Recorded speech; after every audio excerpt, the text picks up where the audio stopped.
नमस्कार दोस्तों, कैसे हैं आप लोग। मेरा नाम है रवि सुमन और अभी हम लोग अपने YouTube चैनल ब्राइट पब्लिकेशन का जो बुक आप लोगों को मिला है उसमें राजनीति शास्त्र के पहले अध्याय का जितना भी इम्पोर्टेंट ऑब्जेक्टिव सवाल है उन सबों का हल देखने वाले हैं और उसको बहुत ही अच्छे से समझने वाले हैं। इस चैप्टर का नाम है लोकतंत्र में सत्ता की साझेदारी।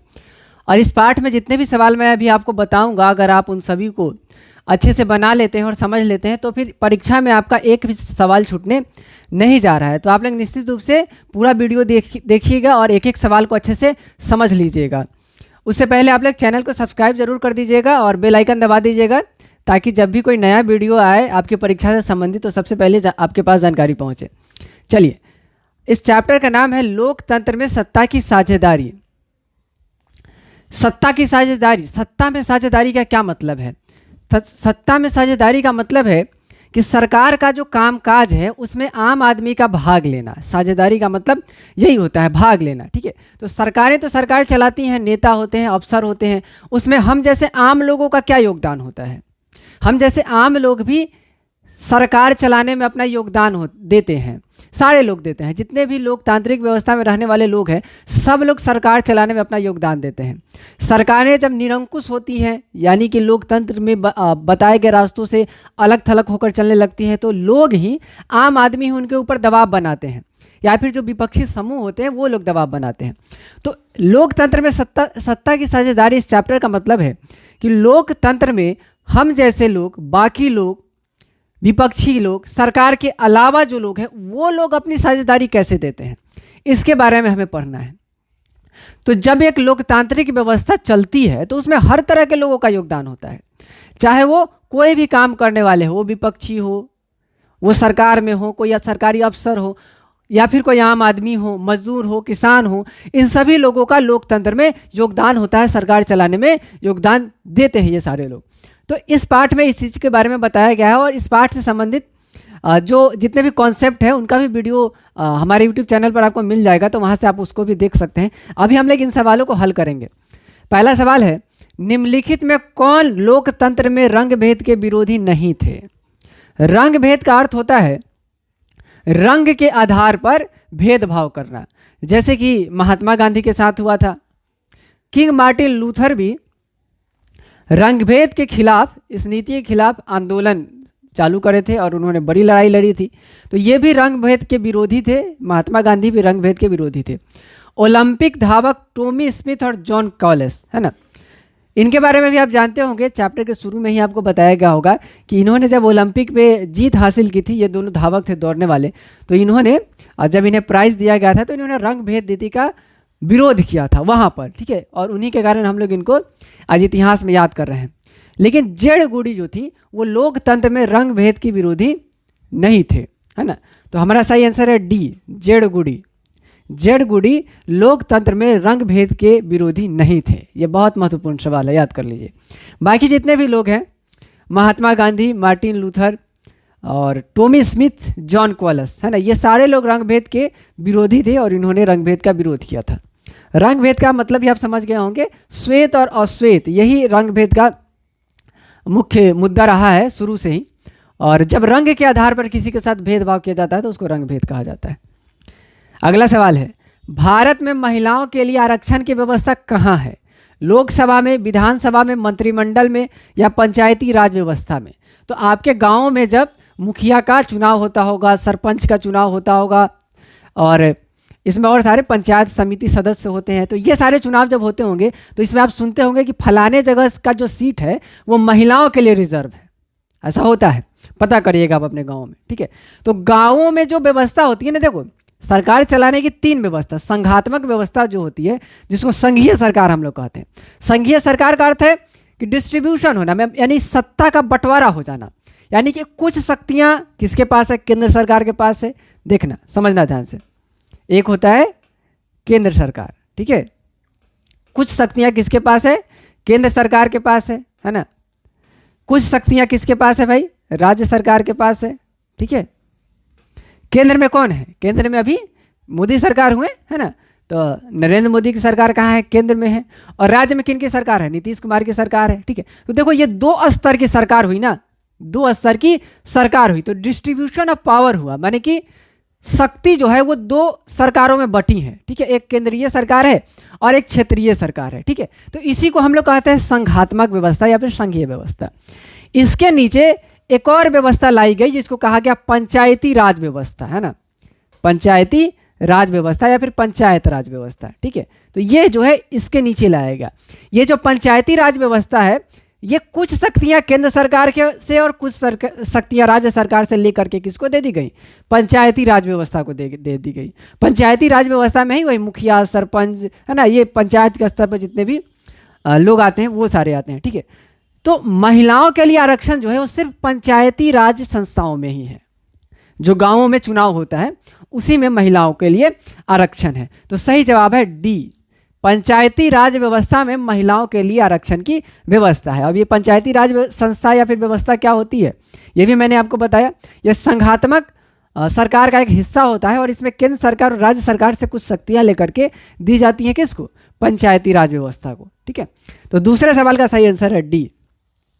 अगला देखना, सांप्रदायिक राजनीति के निम्न कथनों पर गौर करें। सांप्रदायिक राजनीति किस पर आधारित है, ध्यान से देखना। सांप्रदायिकता का क्या मतलब होता है, ध्यान से समझना। सभी लोग किसी न किसी धर्म को फॉलो करते हैं। धर्म में निष्ठा रखना, धर्म का प्रचार करना, अपनी इच्छा से किसी धर्म को अपना लेना, ये सांप्रदायिकता नहीं होती है। ये सामान्य बातें हैं, है ना।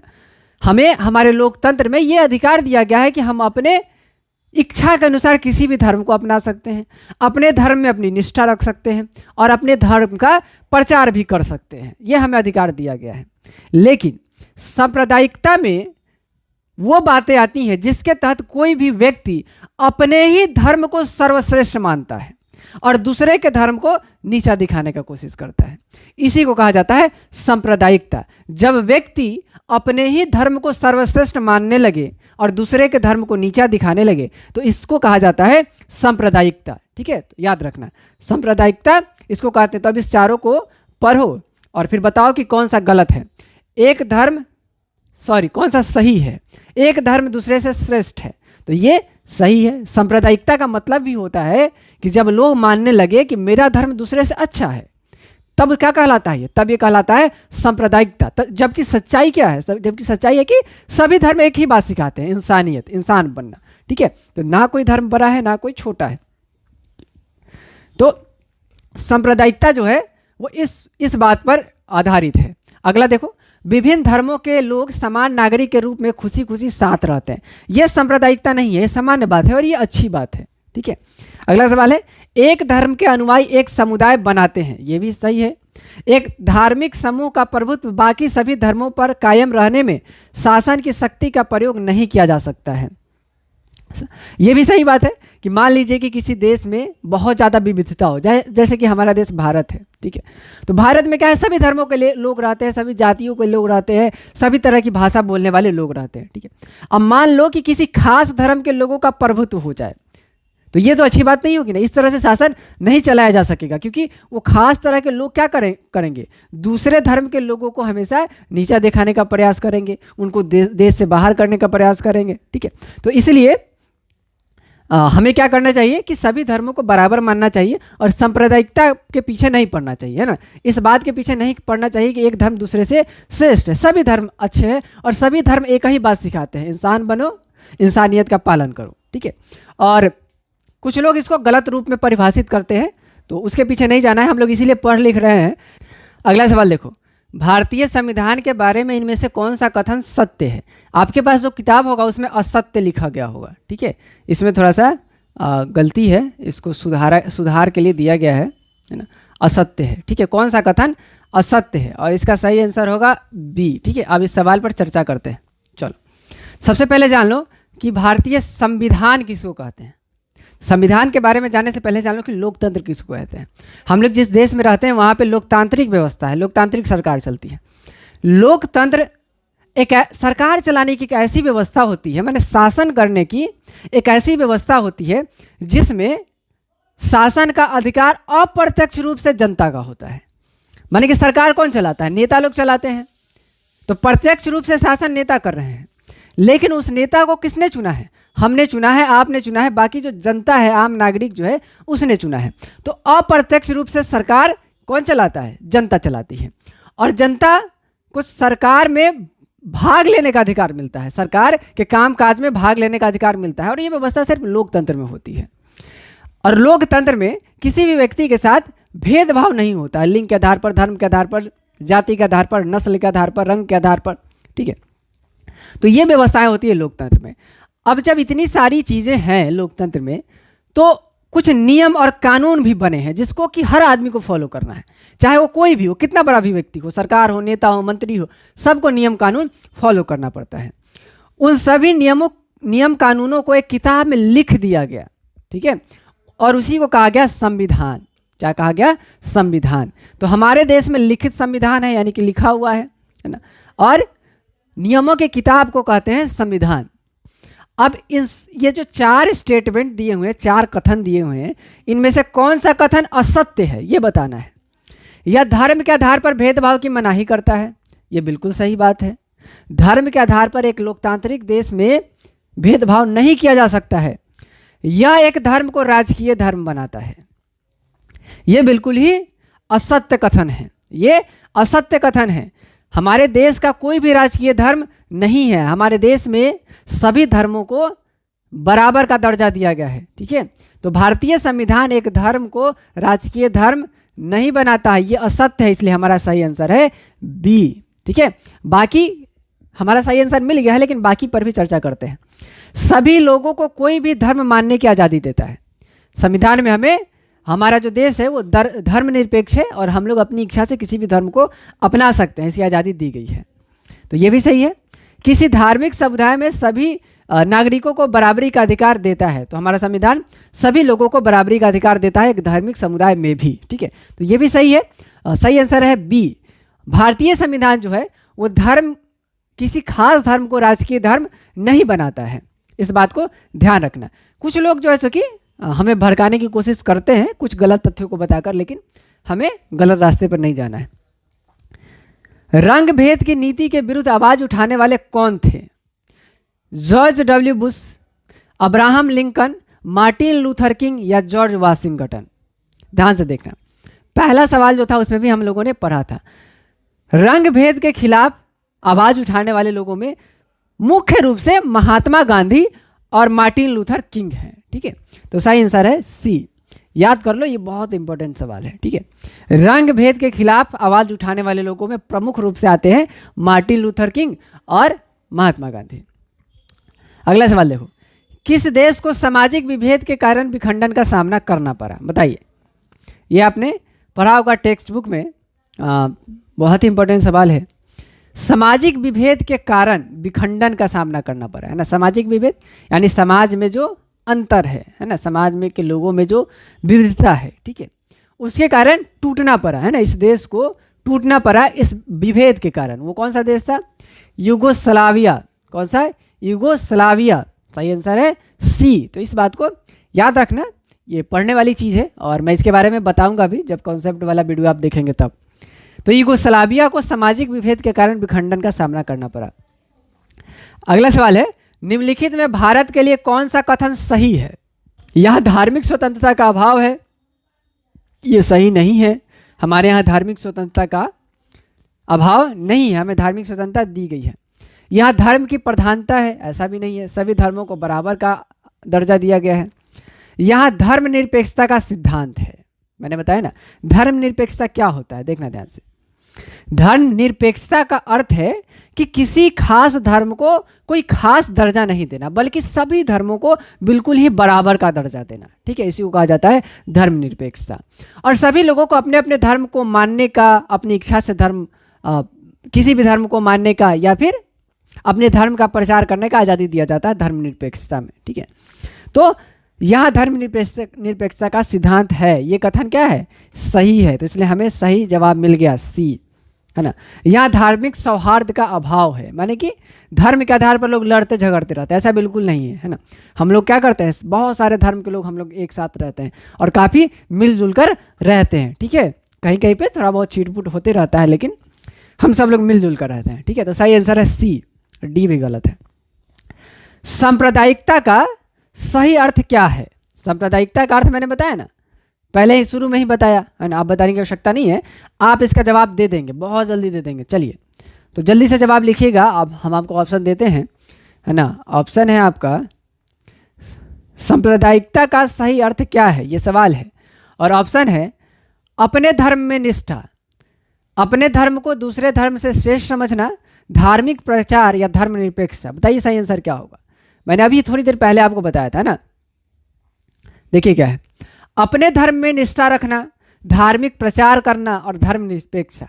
ये बिल्कुल ही सामान्य सी बातें हैं और संविधान ने क्या किया है, हमें इसकी आज़ादी दे रखी है। सांप्रदायिकता जो है वो होता है जब व्यक्ति अपने धर्म को दूसरे से श्रेष्ठ समझने लगता है और दूसरे के धर्म को नीचा समझने लगता है। ठीक है, तो इसलिए हमारा सही आंसर है बी। स्विट्जरलैंड में महिलाओं को मताधिकार कब प्राप्त हुआ था? मताधिकार मतलब क्या होता है? मताधिकार का अर्थ होता है मत देने का अधिकार। मत का अर्थ होता है वोट, है ना। जब जाते हैं हम लोग वोट देने तक नाखून पे जो काला निशान लगा दिया जाता है। ठीक है, तो महिलाओं को जब शुरू में जब लोकतंत्र मतलब दुनिया में फैल रहा था, अपना दायरा बढ़ा रहा था, तो हर जगह पे महिलाओं को वोट करने का अधिकार नहीं दिया गया था। ठीक है, जैसे कि स्विट्जरलैंड को ही ले लो। स्विट्जरलैंड में 1971 में महिलाओं को मताधिकार करने का अधिकार मिला था, है ना, यानी वोट करने का अधिकार मिला था। कब? 1971 में। अगला सवाल, सत्ता की साझेदारी का सही अर्थ क्या है? ये भी मैंने आपको समझाया, है ना। सरकारी कामकाज में जनता का भाग लेना, सत्ता की साझेदारी का मतलब यही होता है, सरकारी कामकाज में जनता का भाग लेना। अब देख रहे हैं हम लोग कैसे भाग लेते हैं, है ना। जैसे कि आंदोलन चलते हैं, बहुत सारे आंदोलन चलते हैं, जब सरकारें क्या करती हैं, किसी खास लोगों के या फिर सरकार अपने रास्ते से भटक जाती है ना। जिस चीज़ के लिए उसको काम करना चाहिए उसके लिए नहीं करती है ना। अपने व्यक्तिगत लाभ के लिए काम करने लगती है ना, कुछ खास लोगों के लिए काम करने लगती है।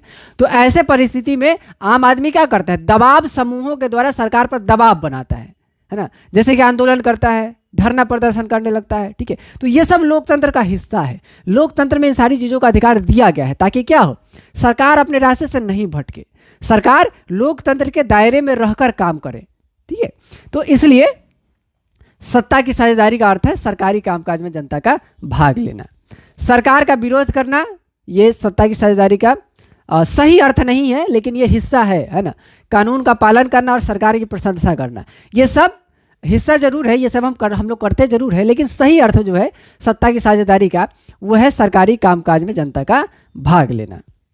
अगला सवाल है, सत्ता की साझेदारी का क्या अर्थ है? सेम सवाल है, जैसा ऊपर वाला सवाल था वैसा ही नीचे वाला सवाल है ना। ऑप्शन में अंतर है, देखना। इससे राजनीतिक व्यवस्था को स्थायित्व मिलता है, बिल्कुल सही बात है। इससे जनता में सत्ता के प्रति विश्वास बढ़ता है, बिल्कुल सही बात है। जनता को निर्णय निर्माण में भागीदारी मिलती है, यह भी सही बात है। ठीक है, देखना ध्यान से। राजनीतिक व्यवस्था में स्थायित्व मिलता है, यानी कि सरकार जब एक बार बनती है तो ज़्यादा दिनों तक टिकती है। ऐसा क्यों होता है? क्योंकि इसमें जनता की साझेदारी है, लोग ही वोट करके सरकार बनाते हैं, है ना। तो लोगों ने सरकार बनाया है तो सरकार में लोगों का भरोसा है कि मैंने वोट करके मैंने सरकार बनाया है ना। तो अगले 5 साल के लिए वो अस्थायी रहता है। सत्ता के प्रति विश्वास बढ़ता है ना। सत्ता की साझेदारी है, माने कि हम लोग सरकार के कामकाज में भाग ले रहे हैं, आम आदमी ले रहा है, तो इसलिए आम आदमी का सरकार पर भरोसा है। समझ में आ रही ना बात? जैसे कि हमने वोट किया तो हमने नेता चुना, तो हमें भरोसा है कि भाई मेरा चुना हुआ नेता है ना। दूसरी चीज़ कि जिस नेता को हमने चुना है वो अगर गलत काम करेगा तो हम क्या करेंगे, उसके खिलाफ धरना प्रदर्शन करेंगे, आंदोलन करेंगे, है ना। ये भी अधिकार हमें प्राप्त है। और ये भी अधिकार कैसे प्राप्त है? सत्ता की साझेदारी के द्वारा ही प्राप्त है। इसीलिए हमारा विश्वास है कि भाई सामने वाला जो है, जो नेता है, वो गलत काम नहीं कर पाएगा। कैसा नहीं कर पाएगा? क्योंकि मेरे पास अधिकार है, जब वो गलत करेगा तो उसके खिलाफ मैं आंदोलन कर सकता हूँ, सभी लोग कर सकते हैं।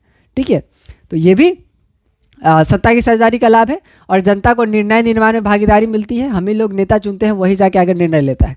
तो ये सब जो है सत्ता की साझेदारी के लाभ हैं। ठीक है, तो सही आंसर है डी, इनमें से सभी। अगला सवाल देखो, विविधता वाले प्रजातंत्र में सत्ता की साझेदारी क्यों आवश्यक है? अब ध्यान से समझना इस बात को। विविधता का अर्थ होता है लोगों के बीच में जो अंतर है। ठीक है, जैसे कि भारत में देख लो, बहुत सारे धर्मों के लोग रहते हैं, बहुत सारे जाति के, नस्ल के, है ना, समुदाय के, अलग अलग रंग के, है ना, बहुत सारे तरह के लोग रहते हैं। इन सारे लोगों को एक साथ जोड़ कर रखना, है ना, एक सूत्र में बांध कर रखना, ये थोड़ा सा मुश्किल काम है। ठीक है, जब लोगों में अंतर है, बोलचाल में, भाषा में, पहनावा में, खाना पीना में। ठीक है, तो लोकतांत्रिक व्यवस्था ही है जिसके अंतर्गत इन सभी लोगों को एक साथ खुशी खुशी जोड़ करके रखा जा सकता है। ठीक है, विविधता का अर्थ आप समझ गए, है ना। और प्रजातंत्र में सत्ता की साझेदारी इसलिए जरूरी है ताकि अलग अलग तरह के लोग एक साथ जुड़ कर रह सके, नहीं तो फिर क्या होगा, एक धर्म के लोग दूसरे धर्म के लोग के साथ टकरा जाएंगे, एक रंग के लोग दूसरे रंग के लोगों के साथ टकरा जाएंगे, है ना, एक नस्ल के लोग दूसरे नस्ल के लोगों के साथ टकरा जाएंगे, दंगा हो जाएगा, मारपीट हो जाएगा। ठीक है, इसीलिए लोकतांत्रिक व्यवस्था भारत में है और सत्ता की साझेदारी भी है, ताकि क्या हो, हर तरह के लोगों की साझेदारी हो, है ना। सभी धर्म के लोग इसमें हिस्सा ले रहे हैं, सभी जाति के लोग इसमें हिस्सा ले रहे हैं, सभी नस्ल के लोग इसमें हिस्सा ले रहे हैं। ठीक है, तो इससे क्या हो रहा है, आपसी टकराव नहीं हो रहा है, क्योंकि सरकार बनाने में सभी धर्म के लोगों का योगदान है। तो फिर क्या है, जैसे कि अगर कोई क्षेत्र है जहां पे बहुत ज़्यादा किसी खास धर्म के लोग हैं, तो वहां से वो लोग अपने हिसाब से वोट देते हैं और अपने धर्म के लोग को चुनते हैं। उनके धर्म का आदमी आगे जाता है तो उनके धर्म की बात करता है, अगर कहीं पे खास जाति का लोग है तो वो लोग उसी जाति को चुन लेते हैं, है ना। तो इससे क्या होता है, आपसी टकराव नहीं होता है ना। तो इसीलिए क्या है, यह विभिन्न समुदायों के बीच विरोध और टकराव कम करती है। सही आंसर है हमारा ए। यह निर्णय लेने में देर करती है, ऐसा बिल्कुल भी नहीं है ना। निर्णय लेने में अगर देर होता भी है तो वो हमारे भले के लिए होता है। इससे प्रजातांत्रिक मूल्यों का ह्रास होता है, ये भी गलत है। इससे जनता विरोध में खड़ी होती है, ये भी गलत है। सही आंसर है ए। विविधता वाले जितने भी देश है या फिर जितने भी जगह है, वहाँ प्रजातंत्र में सत्ता की साझेदारी बहुत ज़रूरी है ताकि आपसी टकराव को रोका जा सके। अगला सवाल देखिए, बिहार में महिलाओं को पंचायती राज व्यवस्था में कितना प्रतिशत आरक्षण प्राप्त है, बताइए। एक बात तो आप लोग जान गए कि पंचायती राज व्यवस्था में महिलाओं को आरक्षण प्राप्त है। जैसे कि आपके गाँव में जब चुनाव होगा पंचायती राज व्यवस्था का, जो कि होने वाला है, तो आप लोग देखेंगे कि सुनेंगे कि फलाने जगह पे महिला कैंडिडेट खड़ी हो रही है और पुरुष कैंडिडेट नहीं खड़ा हो सकता है। क्यों? क्योंकि सीट रिजर्व है, आरक्षित है महिलाओं के लिए। ठीक है, तो महिलाओं को पंचायती राज व्यवस्था में आरक्षण दिया गया कितना प्रतिशत, 50%। सही ऑप्शन है डी। तो याद कर लो, पंचायती राज व्यवस्था में महिलाओं को 50% का आरक्षण दिया गया है। लिंग भेद का क्या अर्थ है? लिंग भेद का अर्थ है, ध्यान से समझना, स्त्री और पुरुष इनके बीच, है ना, जब कोई भेदभाव किया जाता है। ठीक है, अब ये भेदभाव कैसा होना चाहिए, ध्यान से देखना। ये भेदभाव जैविक अंतर नहीं होना चाहिए। जैविक अंतर यानी कि शरीर के बनावट में अंतर, वो तो पुरुष और स्त्री के शरीर के बनावट में अंतर रहेगा ही, वो तो प्राकृतिक है, उसमें हम लोग कुछ नहीं कर सकते हैं। लिंग भेद का सही अर्थ है कि जब स्त्री को पुरुष से कम समझा जाता है, जब ऐसा माना जाता है कि महिलाएं पुरुष वाला काम नहीं कर सकती हैं, महिलाएं जो है पुरुषों से पीछे हैं, तो ये कहलाता है लिंग भेद। ठीक है, जो कि बिल्कुल ही गलत धारणा है। हम लोग अभी देखेंगे लड़कियां बहुत आगे जा रही हैं, महिलाएं बहुत आगे जा रही हैं, है ना। लड़कियां बड़े बड़े काम कर रही हैं। जो काम अभी देखते होंगे आप लोग, बोर्ड्स का रिजल्ट आ रहा है, यूपीएससी बीपीएससी का रिजल्ट आ रहा है, टॉपर्स में लड़कियों की संख्या ज़्यादा है ना। तो अब जो है कि लड़कियां आगे आ रही हैं और वो पढ़ाई लिखाई भी कर रही हैं, पहले वाली बात नहीं रह गई। तो लिंग भेद क्या कहलाता है? पुरुष की तुलना में स्त्रियों को निम्न समझना, मतलब कि कम समझना, नीचा समझना। ठीक है, तो लिंग भेद का अर्थ है पुरुषों की तुलना में स्त्रियों को निम्न समझना। स्त्री और पुरुष के बीच का जो जैविक अंतर है वो प्राकृतिक है, वो लिंग भेद नहीं है। भगवान ने बना के भेजा अलग अलग शरीर। ठीक है, तो ये जैविक अंतर है। स्त्री और पुरुष की जनसंख्या का अनुपात, ये लिंग भेद नहीं है। स्त्रियों को मताधिकार से वंचित रखना, ये लिंग भेद, ये भी लिंग भेद के अंतर आ सकता है, लेकिन बेहतर ऑप्शन जो है वो सी है। सही ऑप्शन सी है। ठीक है, स्त्रियों को अगर मताधिकार से वंचित रखा गया है तो ये भी लिंग भेद ही है, ये भी हमारा आंसर हो सकता है डी भी। ठीक है, लेकिन बेस्ट है, अगर इस सब में सबसे बेहतर चुनना है तो हम सी को चुनेंगे। ठीक है, अगला सवाल देखिए, धर्म का समुदाय का मुख्य आधार मानने वाला व्यक्ति क्या कहलाता है? या देखिए, यहाँ पे थोड़ा सा गलती है। धर्म को समुदाय का मुख्य आधार मानने वाला व्यक्ति क्या कहलाता है? अभी मैंने बताया ना आपको, जो अपने धर्म को सर्वश्रेष्ठ माने और जो माने कि धर्म ही सब कुछ है, वो कैसा व्यक्ति है? वो सांप्रदायिक है। वो क्या है? सांप्रदायिक है। तो सही आंसर है हमारा ए।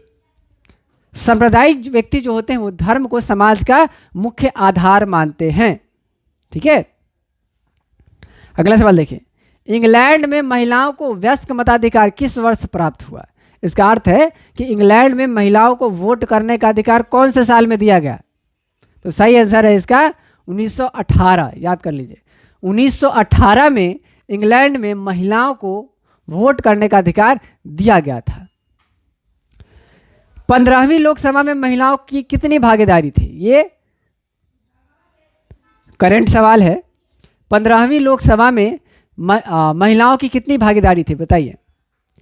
महिलाओं की 10.68% भागीदारी थी लोकसभा में, जो कि बहुत ही कम है ना, जो कि बहुत कम भागीदारी है। तो महिलाओं को इसके लिए आगे जरूर आना चाहिए। अगला सवाल देखिए, 16वीं लोकसभा में महिला सदस्यों की संख्या कितनी है? 16वीं लोकसभा में कितनी महिलाएं गई हैं बताइए? आपको अगर पता हो तो सही आंसर है डी, 65 महिलाएं हैं। 16वीं लोकसभा में 65 महिलाएं शामिल है, और जो ये संख्या भी बहुत कम है, इसको भी और ज़्यादा बढ़ना चाहिए और महिलाएं की भागीदारी और अधिक होनी चाहिए। सत्ता में साझेदारी किस व्यवस्था में सर्वश्रेष्ठ रूप से संभव है बताइए? सत्ता में साझेदारी का मतलब आप जानते हैं, जनता का सरकार के कामकाज में भाग लेना। बताइए, क्या राजतंत्र में जनता सरकार के कामकाज में भाग लेती है? नहीं। राजतंत्र में क्या होता है? एक राजा होता है, उसका बेटा फिर राजा बन जाता है, राजा का राज दरबार लगता है। ठीक है, राजा का जो मन करता है वो करता है, जिसको मन करता है उसको मंत्री बना दिया, जिसको मन कर किया उसको सेनापति बना दिया, है ना, जिसको मन किया उसको फांसी दे दिया, जिसको मन कर दिया उसको इनाम दे दिया, है ना। तो राजतंत्र में जनता का शासन नहीं होता है, राजतंत्र में जनता की भागीदारी नहीं होती है। दूसरा है लोकतंत्र। तो लोकतंत्र के बारे में आप जानते हैं कि लोकतंत्र में सत्ता में जनता की साझेदारी होती है, आम आदमी को अधिकार दिया जाता है और अप्रत्यक्ष रूप से हम ही लोग सरकार चुनते हैं। तो सही आंसर है बी। निरंकुश तंत्र में क्या होता है? निरंकुश तंत्र माने कि राजा किसी का नहीं सुने, है ना, अपने मन का करे, है ना, अपने सिर्फ अय्यासी के बारे में सोचे, खूब बढ़िया जिंदगी जिए, जनता भले भूखे मर रही है। ठीक है, तो इसमें भी क्या है? इसमें भी सत्ता की साझेदारी नहीं है। अधिनायक तंत्र यानी कि डिक्टेटरशिप माने कि कोई तानाशाह बन जाए, तानाशाही, है ना। तो ये दोनों एक ही जैसा है, निरंकुश होना या फिर तानाशाही होना, है ना। तो जो तानाशाही हो, जैसे उत्तर कोरिया का नाम आप लोग बार बार सुनते होंगे, तो वहाँ पर भी जनता को बहुत ज़्यादा अधिकार नहीं प्राप्त है, तो सत्ता में साझेदारी तो बिल्कुल भी नहीं है। तो ये भी हमारा आंसर नहीं होगा। तो सही आंसर है बी। लोकतंत्र में सत्ता की साझेदारी का सर्वश्रेष्ठ सुविधा दिया गया है। सही आंसर है बी, याद कर लो। अब देखना एक और सवाल है, सत्ता की साझेदारी का अच्छा उदाहरण प्रस्तुत करने वाला राष्ट्र कौन सा है? अब इस बात को ध्यान में समझना कि सत्ता में साझेदारी बहुत अच्छे से कौन दे सकता है, कौन सा दे सकता है, ध्यान समझना। हमारे देश में क्या है कि बहुत ज़्यादा विविधता है, क्षेत्रवाद है, धर्म है ना, धार्मिक विविधता है, जातिवाद है ना, इस तरह की बहुत सारी विविधताएं हैं जिसके कारण लोगों के पहचान बदल जाते हैं ना। आप कभी क्या कहते हैं? आप कभी कहते हैं कि हम फलाना जात के हैं, आप कभी कहते हैं हम फलाना धर्म के हैं, है ना, आप कभी कहते हैं हम बिहारी हैं, आप कभी कहते हैं हम झारखंडी है ना, या फिर उत्तर प्रदेश के हैं। ठीक है, तो इस तरह से क्या, और आपका पहचान बदलते जा रहा है। आप जब बिहार में हैं तो बिहारी हैं, है ना, आप बिहार से दिल्ली में जाते हैं तो क्या कहते हैं कि हम बिहारी हैं, है ना। लेकिन आप जब भारत से अमेरिका में जाते हैं तो क्या कहते हैं? आप बिहारी नहीं कहते हैं, बल्कि आप कहते हैं कि हम भारतीय हैं, है ना। तो यहाँ पर आपका पहचान बदल गया। आप अपने बहन के लिए क्या हैं?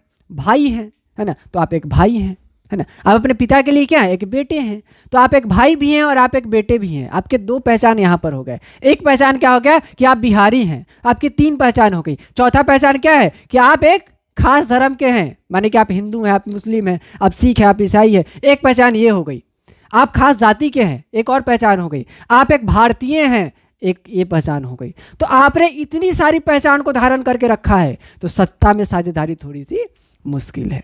ठीक है, सत्ता में साझेदारी बेहतर रूप से कब हो सकता है? जब आपकी एक पहचान हो या फिर कम से कम पहचान हो, माने कि आप अपने आप को किसी खास धर्म का, किसी खास जाति का, किसी खास क्षेत्र का ना मान करके अपने आप को भारतीय माने, है ना, अपने आप को भारतीय माने, या फिर उससे भी अधिक आप अपने आप को एक मानव माने, अपने आप को एक इंसान माने, है ना।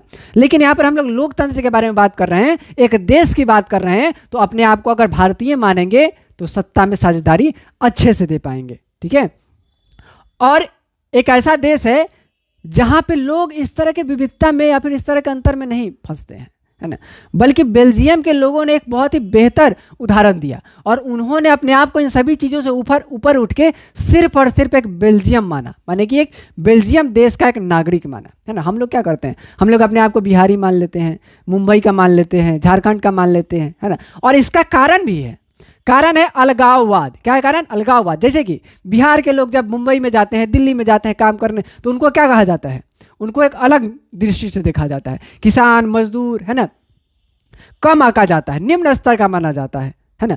तो ये अलगाववाद जो है हमारे मन में क्षेत्रवाद पैदा कर देता है कि भाई हम खास क्षेत्र के हैं तो हमारे साथ अच्छा नहीं हो रहा है। ठीक है, तो ये अलगाववाद के कारण क्या होता है, क्षेत्रवाद हमारे मन में आ जाता है। लेकिन बेल्जियम में इसका एक बड़ा अच्छा उदाहरण दिया गया। सभी लोगों ने अपने आप को किसी खास क्षेत्र का मानने के बजाय क्या माना, बेल्जियम का नागरिक माना, एक देश का नागरिक माना। ठीक है, इसलिए बेल्जियम ने क्या किया, सत्ता की साझेदारी का बहुत ही अच्छा उदाहरण प्रस्तुत किया। तो सही आंसर है हमारा बी। ठीक है, मैं सभी सवालों को अच्छे से समझा रहा हूं ताकि आपके दिमाग में बैठ जाए, और साथ ही ये सारी चीज़ें आपके जीवन के लिए भी बहुत ज़रूरी है। अगर आपको सांप्रदायिकता का मतलब नहीं है, धर्मनिरपेक्षता का मतलब नहीं पता है, संविधान में आपको कौन कौन से अधिकार दिए गए ये नहीं पता है, तो कोई भी व्यक्ति आपको धर्म के नाम पर, जाति के नाम पर बरगला देगा, भटका देगा, गलत रास्ते पर ले जाएगा। ठीक है, तो इसलिए इन सभी बातों को समझना परीक्षा के लिए भी और आपके जीवन के लिए भी, ताकि कोई आपका गलत इस्तेमाल ना कर सके, बहुत ज़रूरी है। तो बहुत अच्छे से समझ लीजिएगा। प्राचीन काल में निम्न में किनको शिक्षा पाने का अधिकार नहीं था। ठीक है, तो देखो प्राचीन काल में क्या था, राजतंत्र था। राजतंत्र था हमारे यहाँ, हमारे भारत देश में जब अंग्रेज आने वाले थे ना, तो उससे पहले हमारे यहाँ राजा हुआ करते थे, है ना, राजा लोग शासन करते थे, है ना। और जब राजतंत्र था तो ब्राह्मण लोग जो थे उनको शिक्षा पाने का अधिकार था, राज परिवार के जो लोग थे उनको भी शिक्षा पाने का अधिकार था, क्षत्रिय लोग, क्षत्रिय कहते हैं लड़ने वाले को, और ब्राह्मण करते हैं पूजा पाठ करने वाले को। ठीक है, तो इन सभी लोगों को क्या था, अधिकार था शिक्षा पाने का। लेकिन शूद्र जो थे उनको शिक्षा पाने का अधिकार नहीं था। शूद्र माने कि नीची जाति के लोग, ठीक है, समाज के निचले स्तर के लोग, उनको पढ़ाया लिखाया नहीं जाता था ना, क्योंकि डर था इन लोगों को, है ना। जो राजा लोग होते थे, जो ब्राह्मण लोग या फिर क्षत्रिय लोग होते, इनको डर होता था कि इनको अगर पढ़ा दें, अब इनको भी लड़ना आ जाएगा, शूद्र लोग जो है इनको भी लड़ना आ जाएगा, तो ये तो हमारा छोटा मोटा काम करना छोड़ देंगे और क्या कहेंगे, हम भी लड़ने जाएंगे। इनको अगर शास्त्र का ज्ञान हो गया तो ये क्या कहेंगे, अब ये कहेंगे कि अब हम छोटा मोटा काम नहीं करेंगे, हम भी ब्राह्मण वाला काम करेंगे। तो इसलिए राजतंत्र में क्या किया जाता था, शूद्रों को शिक्षा नहीं दिया जाता था, उनको शिक्षा का अधिकार ही नहीं था। जैसे कि कर्ण वाला आप सुने होंगे महाभारत में, है ना, उसी तरह से। अगला सवाल है, संविधान के किस अनुच्छेद में नागरिकों को स्वतंत्रता का अधिकार दिया गया है? ध्यान से देखना, स्वतंत्रता का अधिकार किस अनुच्छेद में दिया गया है, ध्यान से समझना।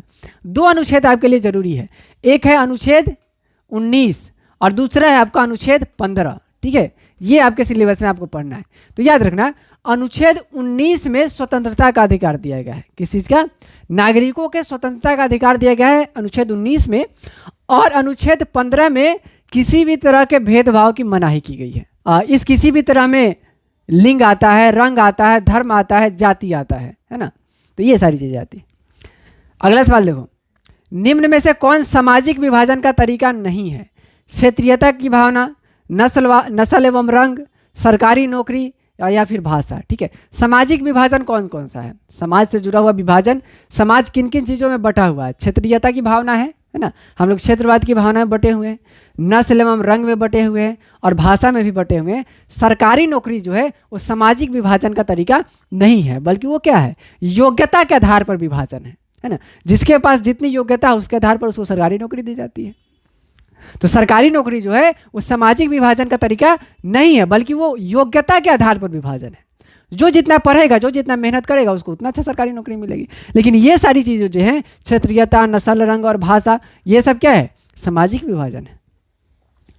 अगला देखो, संविधान का कौन सा अनुच्छेद धर्म, वंश, जाति या स्थान के आधार पर किसी प्रकार के भेदभाव का निषेध करता है? धर्म, वंश, जाति या स्थान के आधार पर किसी भी प्रकार का भेदभाव का निषेध कौन सा अनुच्छेद करता है? अभी थोड़ी देर पहले बताए थे, अनुच्छेद 15। अनुच्छेद 15 भेदभाव से निषेध करता है और अनुच्छेद 19 स्वतंत्रता का अधिकार देता है। ठीक है, तो याद रखना ये दोनों सवाल। लोकतंत्र में देखने को मिलता है क्या? तो लोकतंत्र क्यों लाया जाता है? लोकतंत्र जहाँ विविधता होती है उस जगह के लिए बहुत ज़रूरी होता है, ताकि क्या हो, सभी तरह के विविधता वाले लोगों का ध्यान रखा जा सके। ठीक है, तो टकरावों एवं विभिन्नताओं में सामंजस्य स्थापित करना, है ना, यानी कि अलग अलग तरह के जो लोग हैं उनके बीच में सामंजस्य यानी बैलेंस बनाकर रखा जाए और उनको लड़ने से बचाया जा सके। सही आंसर है हमारा ए। अगला आंसर भी देख लो। जातिवाद को बढ़ावा देना, लोकतंत्र ऐसा बिल्कुल भी नहीं कहता है। धार्मिक आधार पर लोगों में विभेद करना, ये भी नहीं कहता है लोकतंत्र। क्षेत्रीयता के आधार पर अलग राज्य का गठन करना, ये भी बिल्कुल भी नहीं करता। देखो, राज्य का गठन क्षेत्रीयता के आधार पर नहीं हुआ है, बल्कि हमारे मन में क्षेत्रीयता का भाव आया है। किस कारण से? अलगाववाद के कारण से हमें अलग थलग कर दिया जाता है ना। जैसे कि किसी खास जगह के लोग अगर दूसरे जगह पे जाते हैं तो उनके साथ एक खास तरह का व्यवहार किया जाता है। बिहारी लोग मुंबई में चले जाए तो उनके साथ कुछ खास तरह का व्यवहार होता है। तो इसीलिए हमारे मन में भाव आ जाता है कि अरे हम वहाँ उस जगह के रहने वाले हैं तो हमको ये सब ठीक से ट्रीट नहीं करता है, तो क्षेत्रवाद आ जाता है मन में, है ना। यानी कि हम मानने लगते हैं कि हम बिहार के हैं, इसलिए हमारे साथ कुछ गलत हो रहा है, तो हम लोग क्या करते हैं, फिर अपने आप को बिहारी मानने लगते हैं। भारतीय न मान करके बिहारी मानते हैं, पहले बिहारी मानते हैं फिर भारतीय मानते हैं। ठीक है, तो यह अलगाववाद के कारण होता है। सही आंसर है इसका ए। श्रीलंका में सामाजिक विभाजन किस स्तर पर है? आपके पाठ्य पुस्तक का किताब है। सामाजिक विभाजन जो है श्रीलंका में क्षेत्रीय और सामाजिक इस दोनों आधार पर है। क्षेत्रवाद भी है और सामाजिक विभिन्नता भी है, सामाजिक विभाजन भी है वहाँ पर। सही आंसर है सी। श्रीलंका में सामाजिक विभाजन क्षेत्रीय और सामाजिक दोनों स्तर पर है। सही आंसर है सी। भाषाई आधार पर बनने वाला पहला राज्य, बहुत ही इंपॉर्टेंट सवाल है, यह सवाल पूछेगा। भाषाई आधार पर बनने वाला पहला राज्य आंध्र प्रदेश। पहला राज्य कौन सा है? आंध्र प्रदेश। आंध्र प्रदेश भाषा के आधार पर बनने वाला पहला राज्य है। अगला सवाल, प्रोटेस्टेंट संप्रदाय किस धर्म से संबंधित है? ऑप्शन देखते हैं, मुस्लिम, ईसाई, हिंदू या सिख। प्रोटेस्टेंट संप्रदाय जो है वो ईसाई धर्म से संबंधित है। सही आंसर है इसका बी। प्रोटेस्टेंट संप्रदाय जो है वो ईसाई धर्म से संबंधित है। सही आंसर है बी। अगला सवाल है, ब्रुसेल्स में 80% लोग किस भाषा को बोलते हैं? ब्रुसेल्स में 80% लोग फ्रेंच भाषा बोलते हैं। कौन सी भाषा? फ्रेंच भाषा। ब्रुसेल्स में 80% लोग फ्रेंच भाषा बोलते हैं। सही आंसर है इसका बी। अगला सवाल देखना, क्षेत्रवाद की भावना एक कुपरिणाम है किसका? तो मैंने आपको बताया ना, क्षेत्रवाद किसके कारण आता है? अलगाववाद के कारण। किसके कारण? अलगाववाद के कारण। सही आंसर है सी। बाकी के बारे में चर्चा करते हैं। अपने क्षेत्र से लगाव, ये अलगाववाद नहीं है और ये क्षेत्रवाद भी नहीं है ना। हर व्यक्ति अगर अपने अपने क्षेत्र के बारे में सोचेगा, अपने अपने घर के बारे में सोचेगा, अपने अपने बारे में सोचेगा, तो देश का विकास तो अपने आप हो जाएगा। माने कि हर आदमी अगर अपना अपना विकास करे तो देश का विकास तो अपने आप होगा। माने हर आदमी सुधर जाए तो देश अपने सुधर जाएगा, हो जाएगा ना। हर आदमी अपने आप में परिवर्तन लाएगा तो दुनिया अपने बदल जाएगी, है ना। तो अपने क्षेत्र में लगाव रखना ये जो है सो कि क्षेत्रवाद की भावना नहीं है, बल्कि अच्छी बात है। लेकिन अलगाववाद यानी खास तरह के लोगों को अलग समझना, बिल्कुल अलग थलग कर देना, ये कहलाता है क्षेत्रवाद की भावना। ठीक है, राष्ट्रहित भी क्षेत्रवाद नहीं है और राष्ट्रीय एकता भी क्षेत्रवाद नहीं है।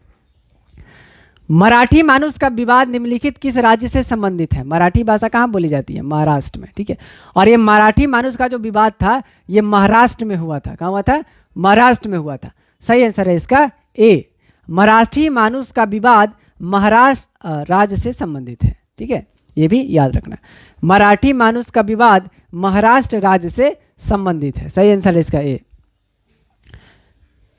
महिलाओं को मतदान का अधिकार सर्वप्रथम किस राष्ट्र में दी गई थी? इंग्लैंड में यानी ब्रिटेन में दिया गया था। सही आंसर है बी। ठीक है, तो महिलाओं को वोट करने का अधिकार सबसे पहले कहाँ मिला? इंग्लैंड में मिला। याद कर लो, कहाँ मिला? इंग्लैंड में यानी ब्रिटेन में।